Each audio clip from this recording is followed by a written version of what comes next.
Welcome to the Deep Dive. We've got some really interesting source material here from one of you, actually. It tackles a psychological concept with some pretty big real-world echoes. Yeah, it really does. And the sources you shared, they range quite a bit. Some are simple explainers. Others look at how it's detected, say, in schools. Right. And, some even get into how it can be, frankly, deliberately exploited, which is pretty unsettling. Definitely unsettling. So, okay, our mission for this deep dive. Yeah. Let's unpack what this thing learned helplessness actually is. See how it manifests. Look at those surprising, maybe disturbing applications you mentioned. Right. And importantly, see what your sources suggest about, getting past it. Sounds good. And maybe a good starting point comes from the material itself, that analogy. Oh, the math problem one. Exactly. Like, you keep trying this really hard math problem, fail, try again, fail again. And eventually you just kind of throw your hands up. Yeah. Thinking, what's the point? I'm just bad at this. Yeah. That's it, that feeling. Giving up because you believe you're powerless, even if maybe there is a solution, that's learned helplessness in a nutshell. So it's like after facing situations where effort just didn't seem to change anything, your brain starts to expect that. Expect failure, expect no control. Precisely. And so you stop trying to influence things. You learn to be helpless, essentially. The sources gave some clear examples too, didn't they? Yeah, pretty relatable ones. Like the student who keeps failing tests and just decides, okay, I'm just dumb and stops studying. Right, gives up. Or, a sports team on a massive losing streak, they might start thinking, we'll never win and just not play their hardest anymore. It's the belief, the perception of helplessness. That's key. Exactly. That's the core of it. Okay, so how is this perception actually, spotted? Especially somewhere like a school. Well, the sources get specific there. Teachers, educators, they look for behavioral signs. Like what? A student might just disengage completely, zone out, or refuse help when it's offered. Or maybe they put in almost zero effort, even on tasks, they could probably do. Like saying, I can't before they even properly look at it. Exactly that. And they also look at academic patterns, especially if poor performance goes along with what they call a pessimistic attribution style. Okay, what is that? It's basically how someone explains failure to themselves.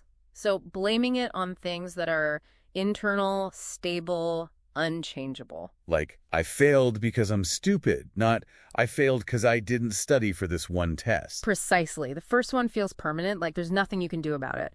The second implies you could change the outcome next time.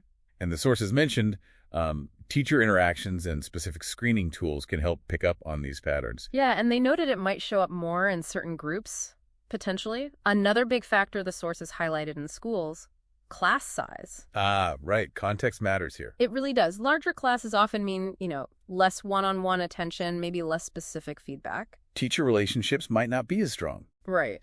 And this can lead to a couple things, according to the material. Either teachers might end up doing too much for the student. Like over-helping, over-scaffolding, they called it. Yeah, exactly. Or the flip side, students might just feel ignored or neglected. And both paths can kind of lead to the same place. Seems so. If the teacher does all the work, the student doesn't learn their own effort makes a difference. And if they feel neglected, well, their efforts might not get the support or recognition needed to feel effective. Smaller classes generally allow for, stronger connections, more tailored support. Fostering more of a sense of agency, like, I can do this. Right. Okay, now. Yeah. The material also took that darker turn we mentioned, exploring how these principles can be deliberately used against people. Weaponized. Yeah, this is where it gets concerning. How do you actually create that feeling of powerlessness in someone else? The sources discuss this in, a disturbing number of contexts. Like in controlling relationships, where one person just systematically breaks down the other's will to resist or leave. Exactly, coercive control. Or think about authoritarian systems. Arbitrary rules, censorship making dissent feel pointless. Dangerous, even. The sources mentioned other things, too, right? Like really inconsistent or overly critical parenting. Or workplaces where initiative is ignored, or worse, punished.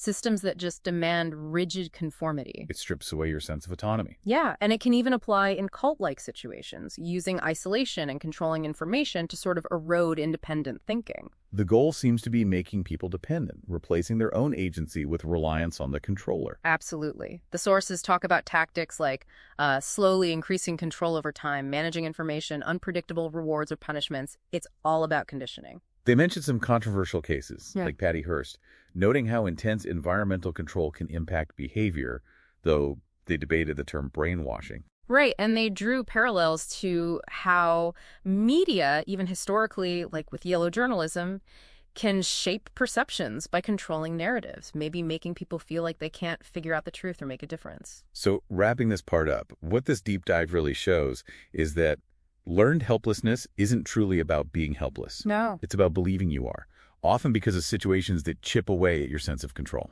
But importantly, the sources you found don't just leave it there. They offer ways forward. Okay, good. Like what? A big one is focusing on small wins, breaking huge challenges down into manageable steps.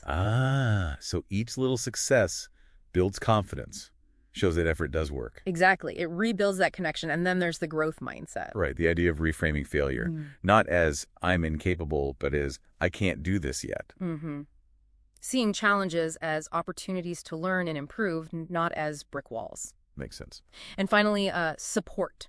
Yeah. Reaching out, accepting help from others. That external belief, that guidance can really counter the internal feeling of helplessness. So just recognizing this pattern in yourself or maybe in others, that's really the crucial first step to unlearning it. Definitely. Which leads to maybe a final thought for you listening. Yeah. Given everything we've seen, how learned helplessness can be spotted, how it's influenced by environments like school class size, and how it can even be actively used. Right, in relationships, politics, media. To make people feel powerless and dependent, maybe consider. Where might you encounter situations, subtle or not so subtle, trying to erode your own sense of agency? And what does recognizing your own potential power, your own ability to act, actually mean in those moments? Something to think about.